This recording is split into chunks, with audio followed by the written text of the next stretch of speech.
was just past 11 p.m. when everything changed. In a small New York City apartment, the sound of a door being kicked in broke the quiet. What happened next was fast, loud, and terrifying. Neighbors heard the noise, shouting, banging, things crashing to the floor. Then suddenly, silence. Inside that apartment, a young woman was trapped in a moment she had feared for a long time. Someone she once loved had come back, and this time, he wasn't going to walk away quietly. This is the story of a night that started like any other, but ended in tragedy.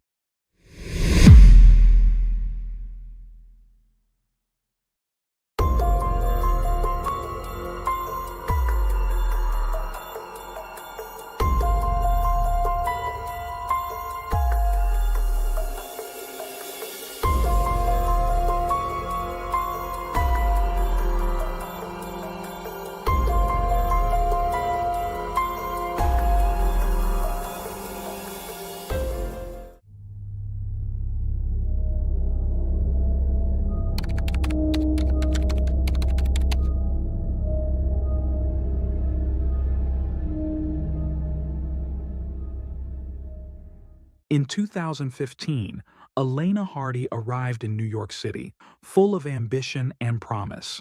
At 27, she was chasing her dream of becoming a physician's assistant. Her magnetic personality made her instantly likable, drawing people in wherever she went. With a bright future ahead, Elena immersed herself in her studies and embraced the vibrant rhythm of the city. But that hopeful journey took a dark turn when she met Fernando Munera. What began as a whirlwind romance quickly evolved into something far more dangerous. Their relationship, intense and passionate at first, soon spiraled into a toxic cycle of control, jealousy, and emotional turbulence. Friends and neighbors saw them often, walking their dog, riding his motorcycle, appearing close and inseparable. But behind those smiles was a relationship strained by volatility. As months passed, Munera's behavior grew increasingly erratic and aggressive. By early 2021, less than a year into their relationship, things had become violent. In a chilling incident, he restrained Elena in her own apartment, damaged her belongings, and seized her phone to prevent her from calling for help. That incident led to his arrest. Munera faced charges of harassment, unlawful imprisonment, and criminal mischief. A restraining order was issued, forbidding him from contacting Elena. But it didn't stop him. What followed was a pattern of relentless harassment. Munera began bombarding Elena with calls, dozens over a single weekend. He criticized her appearance, tried to control how she dressed, even while she was traveling. His obsession deepened, and his grip tightened. He couldn't bear the thought of her living independently, outside of his control. Neighbors grew uneasy. They noticed his erratic presence, muttering to himself, pacing furiously in front of the building. On May 19, 2021, the tension exploded. That evening, Munera was seen outside, consumed by anger, fists clenched, pacing with rage. He had argued with Elena earlier that day, and she had refused to let him into her apartment. He vanished for several hours. Many assumed the chaos had subsided, but Munera was preparing for something unthinkable. Sometime that night he returned, armed with a knife and an air pistol. Under the cover of darkness, he waited near Elena's apartment.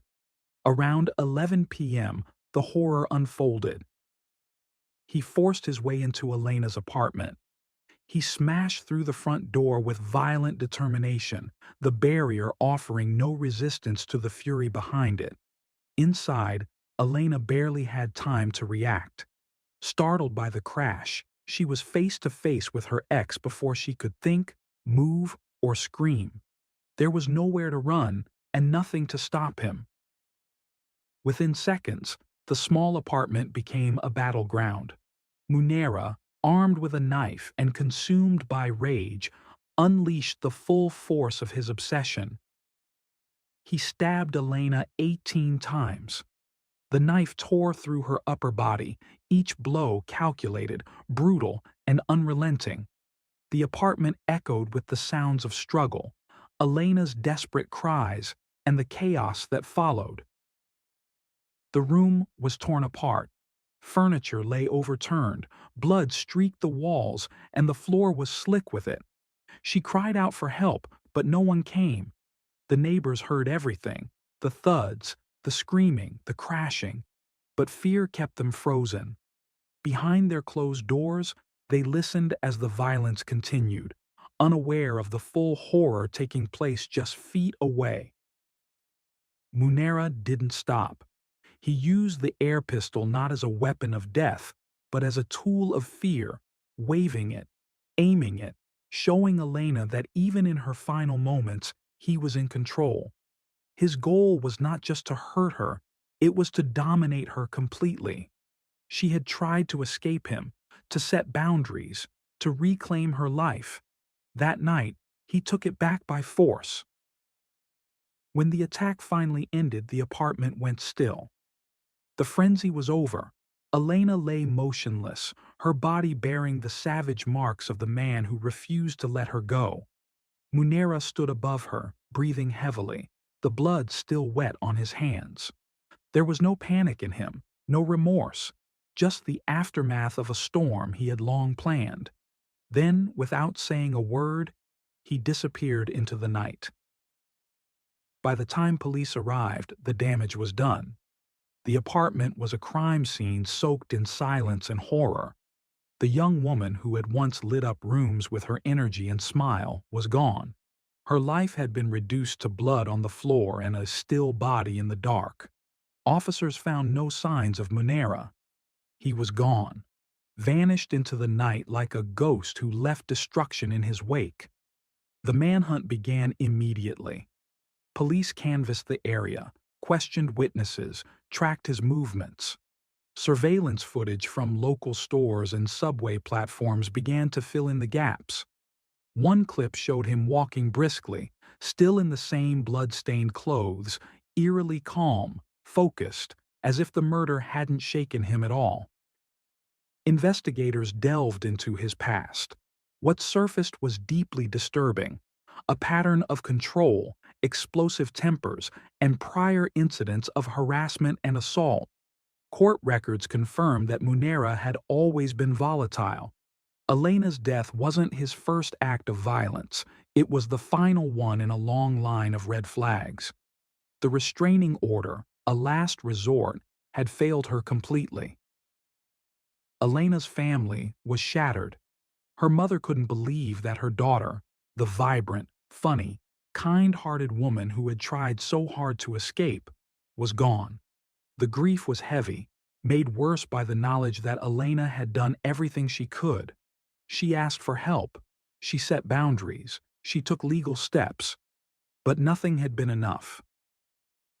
As news of the murder spread, New Yorkers took to the streets. Women marched in Elena's name. Vigils were held. Her story sparked a fire, one that spoke to thousands of women who had lived under the shadow of abuse. Elena's death became a symbol, a tragic reminder of how the system fails those most in need of protection. For weeks, Munera remained missing. Then came the tip. A motel outside the city. A man registered under a false name. Police moved in. They found him inside a small room, unshaven, paranoid, and hiding from the world. The arrest was quick. There was no fight left in him, just silence and the weight of what he'd done. As officers placed him in handcuffs and walked him out, there were no answers, only the echo of a question that haunted everyone who followed Elena's story. What twisted logic leads a man to murder the woman he claimed to love? There was no explanation, just a quiet ride in the back of a squad car and a life that could never be restored. At the precinct, Fernando Munera said nothing. He stared ahead, uncooperative, offering no explanation, no remorse. His silence didn't offer mystery, it confirmed it. Detectives had no confession to work with, only a chilling puzzle of obsessive behavior, digital breadcrumbs, and shattered lives. As the investigation deepened, a disturbing portrait came into focus. Munera hadn't seen Elena as a partner. He saw her as property, something to possess.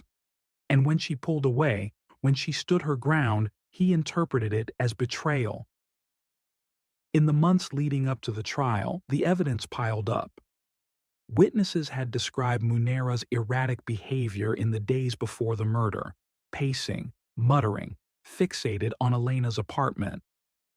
Surveillance footage mapped his movements with eerie precision, tracking him from the streets to the door he eventually broke through. The forensic evidence told the rest of the story: fingerprints, DNA, and the marks left on Elena's body. No other suspects, no ambiguity. The case wasn't about who had committed the crime, but whether the system would deliver justice. The courtroom was packed on the first day of Munera's trial. Every seat was filled. The air was thick with tension, grief, fury, and the desperate hope that this time something would be made right. Elena's family sat at the front, eyes locked on the man who had taken her from them. The prosecution opened with a grim timeline, a detailed account of a man spiraling into possessive rage. They presented Munera as methodical, not impulsive. This wasn't a moment of madness. This was premeditation. They showed footage of Munera loitering outside Elena's building, his posture tense, his face tight with anger. They recounted how he had left, only to return with a knife and an air pistol, 2 weapons, not one, 2 decisions, not one.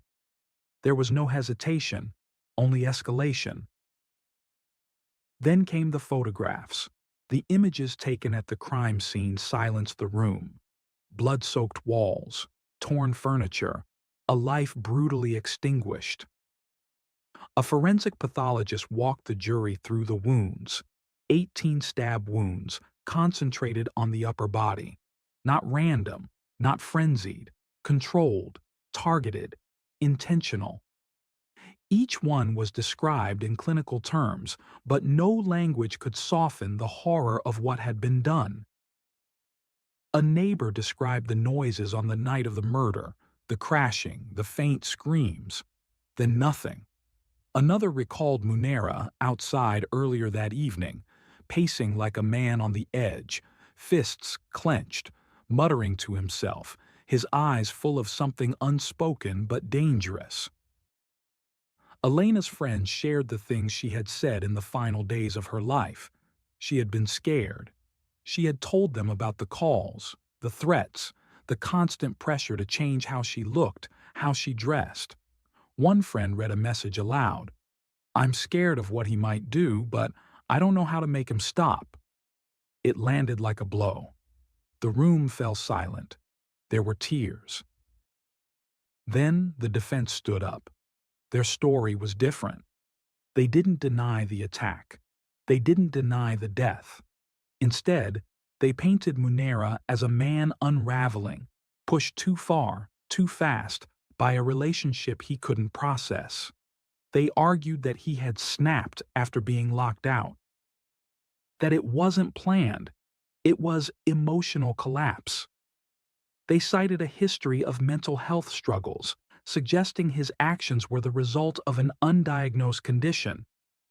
They called a psychologist to the stand who spoke of trauma, instability, and psychological deterioration. But the prosecution didn't flinch. They fired back with clarity and conviction. Munera didn't snap. He planned. He paced, returned, and armed himself. He broke down a door. He used 2 weapons. He stabbed a defenseless woman 18 times. Then he disappeared. This was not the act of a man in emotional freefall. This was cold, calculated violence. There was no breakdown. There was no temporary lapse. There was only control, hatred, and the fatal outcome of unchecked obsession. Munera had made his decision long before that night, and Elena Hardy had paid the price for it with her life. As the trial progressed, the courtroom became a charged space where two clashing versions of Fernando Munera stood side by side. The defense fought to present a broken man, remorseful, overwhelmed, and pushed beyond his limits. But the prosecution offered a far more terrifying reality: that Elena Hardy, in her final moments, endured terror, helplessness, and pain at the hands of a man who saw her independence as defiance and her existence as something to control or destroy. Elena's family never missed a day in court. Her mother sat with a framed photo of her daughter clutched to her chest, the kind of photograph that once captured a life full of light and hope. Tears flowed freely every time the prosecution revisited the brutality of the crime, but beyond the grief, there was resolve. Elena's mother had vowed that Munera would not walk away from what he had done. In closing arguments, the prosecution gave voice to that promise. They asked the jury to look at Munera not as a tragic figure, but as a deliberate predator. This wasn't a tragic mistake. It was cold, unrelenting violence. Elena was not his partner. She had become his target the moment she fought to reclaim her life. The defense made one last effort to salvage Munera's image. They pleaded for understanding, repeating that he had acted in a moment of emotional collapse. They pointed to his remorse, to his troubled past, to the letters from his friends describing a kind and caring man. But those words couldn't erase the evidence, the images, the witness accounts, the 18 stab wounds, or the months of escalating harassment. The jury deliberated for hours, each face drawn and heavy as they filed back into the courtroom. When the verdict was announced, guilty of second-degree murder, the air shifted. Relief, heartbreak, and the weight of finality filled the room. Elena's family held each other tightly. It wasn't closure. Nothing could bring her back. But it was a step toward justice. A month later, the courtroom was filled again, this time for sentencing. Elena's mother rose to give her victim impact statement. Her hands shook, but her voice carried the heartbreak of a life forever altered. She spoke about the emptiness left behind, about the silence in her home where Elena's laughter once lived. "She was my everything," she said, "and now she's gone. Not because of an accident, but because someone made a choice." The prosecution laid out the case again, this time focusing on consequences. They argued for the maximum sentence. They emphasized the calculated nature of the crime, how Munera had ignored the restraining order, how the violence had built steadily, and how the law must not take lightly the loss of a young woman's life. The defense responded with what little they had left. They tried to appeal to compassion. Then Munera spoke. He stood slowly, pale and visibly shaken. Facing Elena's family, he mumbled an apology, quiet, strained, almost inaudible. "I'm sorry," he said. "I never meant for this to happen." But the room stayed silent. For those who had lived through the trauma of Elena's loss, words couldn't fix what he'd shattered. The pain was too deep, the apology far too late. The judge delivered the sentence with solemn clarity. Munera was sentenced to 40 years to life in prison. The courtroom stayed quiet as the verdict sank in. Elena's family clung to one another, tears falling freely. It was not victory. It was not healing. But it was justice. Something to hold on to in the face of immeasurable loss. As Munera was led away in handcuffs, his fate sealed, the courtroom began to empty. But Elena's legacy was just beginning to grow. Her murder sparked something bigger, a renewed call to action. Her family, refusing to let her death be the end of her story, became advocates against domestic violence. They partnered with local organizations, launched awareness campaigns, and hosted events to educate others about the signs of abuse and the danger of ignoring red flags. The restraining order Elena had taken out, ignored, violated, and ultimately useless, became a symbol of how the system had failed her. Activists used her story as a rallying cry, urging lawmakers to strengthen protections for victims and enforce them with real consequences. Elena's friends spoke often about the woman she was. They remembered her laughter, her determination, her dreams of becoming a physician's assistant. She was kind, ambitious, and full of life. They made sure that when people spoke her name, they didn't only remember how she died, but who she truly was. In the end, Elena Hardy's story became more than a headline. It became a movement, a reminder, a warning, and a reason to fight harder for those who are still living in fear.